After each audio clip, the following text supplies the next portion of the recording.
This is Jim Kennedy. And I'm Chris Quinn, and this is Out of Bounds, and this is our segment we shoot after the. What are we talking only earlier, but then again about this topic, which specifically is we've got so much energy, we've got so much passion, we've got so much investment. How do we package the whole thing together to help Fort Worth grow and leverage all of this? All right, what's a There are several communities across the country that would die to have some of these. and when I think of growth, I know going on for 10 A huge driver of growth in the next 5 to 10 years. Chris, I don't want, you talked about merge the chambers or get away from the different chambers.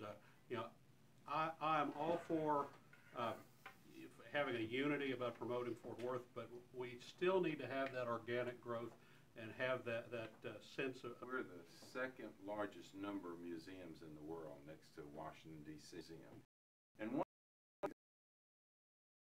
to 10 chambers of commerce. I write 10 checks so that we Chisholm. So the infrastructure of Southeast, there's a lot of things going on over there. Today it's all about empowering. I mean, we're going to have all of these people come in town. So how do we give them the tools? How do we give them the resources to understand how and when they plug in? You know, I think a great example on the south side is musicians watching Out of Bounds. So let's talk about music just a little bit, if we will. That's one of my favorite subjects because Fort Worth, I think, is fun. I don't want to say we don't have a music, but every dreams away. Talk about that because I think that is, once again, goes back to the cowband culture, and I think it goes to part of it because that's part of the marketing of Fort Worth. Sure. And people got the Fort Worth, North Texas market that are just blowing it out of the park. So that gives us a and I sell in the hospitality in the tent. Country and different versions of country. I'm sorry, what? Yeah, country and country. That offering with singer-songwriter performers who are unique and local, and it was something distinctive, and it's what's popular today. What they were offering was the genuine singer-songwriter who performs in small venues. That's what people are looking for, is that sincerity. Right. But there's diversity just within that, right? Like a singer-songwriter doesn't have to be in country. There's singer-songwriters that are doing pop, that are doing gospel, that are doing rock, that are doing, you know, R&B. I mean, there's a lot of other great music out there, and that was genre-specific. But I'll say this, too. Like, it was awesome to go to the Fort Worth venue at South by Southwest. Absolutely. I've been going there for years. It was the first time they'd done it. I was so excited to see it, and I was so happy that they did it. Again, just like what we're doing here, the conversation starts somewhere. They did it once. It wasn't my flavor. That's okay though, because now there's a lot of other people around town raising their hands saying, I want to be a part of that. How do I help this? How do I raise the profile of that venue and that experience? And that's what's so great about it. I don't want to say it ever as a negative thing that that's what happened there, because that's who self-organized and that's who got it done. But now that we've done it once, how do we grow it? How do we get bigger, better, badder about telling our story? And we've got great shows during the Stock Show and Rodeo. We've got at our tent, we've got great shows, and then down at the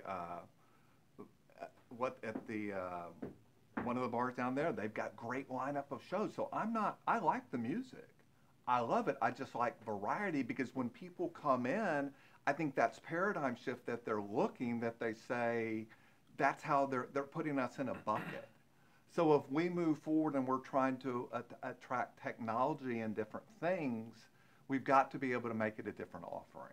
That's all we're talking about. But I agree with what you said once. You know, I mean, one of my big things, if I were wishing, I would wish that we had a museum of North Texas culture, or Dallas-Fort Worth culture that included, you know, music, that included lifestyle, that included the way different settlers came to this area and the various cultures from around the world. Something like the Institute of Texan Cultures in San Antonio that told the story of all the different people who really settled here. We're not so monolithic. And the traditions they brought with them, whether it's, you know, the German, the Czech, the Greek community, you know, the great musicians, the Udi Bowmans, the T-Bone Walkers, people who came here, wrote songs. Yeah. I mean, I wish that we had a better. And it's not a case of we don't have that story to tell. We do have it. We just don't tell it in an organized way. We don't have that narrative put together where we tell it in the most successful way. Go ahead. I didn't mean to cut you off. No, I was saying you all really covered what I was going to say. I mean, I think the communities that have a successful, thriving, vibrant music community are those communities where you can go and you can get your country, you can get your R&B, you can get your jazz, you can get your rap, you can get all of that in a somewhat concentrated area. Whereas we don't have that. So if you want country, you can find that around Fort Worth. But if you want anything beyond that, you got to go drive for it. You have to go look for it. I think that's the one thing that Dallas has done really well. That I can go over to Dallas, depending on what mood I'm in for that night, I can go do a lot of different things. Whereas I don't have that same opportunity here in Fort Worth. So I think if we could expand upon that and really highlight the diversity of music options that we have, I think we'll be doing better. Yeah, I got a call from Kerry Moon. He owns the Arlington Music Hall. That's been Johnny High, you know, country and western only. So he said, Jim, I'd like to diversify my audience with a different type music. What are you going to say? We're going to do You don't want me singing. Well, What's the date? Well, the date is February 8th, 9th, and 10th. We're doing the second annual Arlington Music Festival. We're doing blues, bringing in Casey James, American Idol, on Thursday night, R&B on Friday night, and a wonderful jazz show on Saturday night. So it's a 3-day venue. It's 1,000 seats. But it's a start of bringing a different genre to that building that's only been country and western. So go to JimAustinOnline.com to find more information. You're watching all that. I think we all agree that Fort Worth is a world-class city with world-class amenities. And, you know, I think we love everything about Fort Worth. And I think music is one of those things that I loved Caravan of Dreams. And I think ever since. And I love Riata. What a great venue downtown. That's really neat. And I think as Fort Worth grows and expands, I'm excited to see how the music venue grows, right? Because there's some really live, cool music venues, and how will that expand? Because there's so many great young artists, right, that are coming on, and now with technology, it's a great way to see those people. And I just want to see how we can come better. So I appreciate this Out of Bounds segment to kind of see how it is, because there's so many different, from transit to music to housing to all these different areas, and really to kind of each one of your expertise and perspective. I appreciate you being here on this special edition of Out of Bounds. I'm Chris Quinn. Please follow us on Twitter at Fort Worth Today. Please check us out on Facebook and look at this special. I don't think we made the segment on YouTube, did we? But, oh, good. Okay, we also made it on YouTube. Good. And check us out next week on at 12 noon on Inside Fort Worth Business.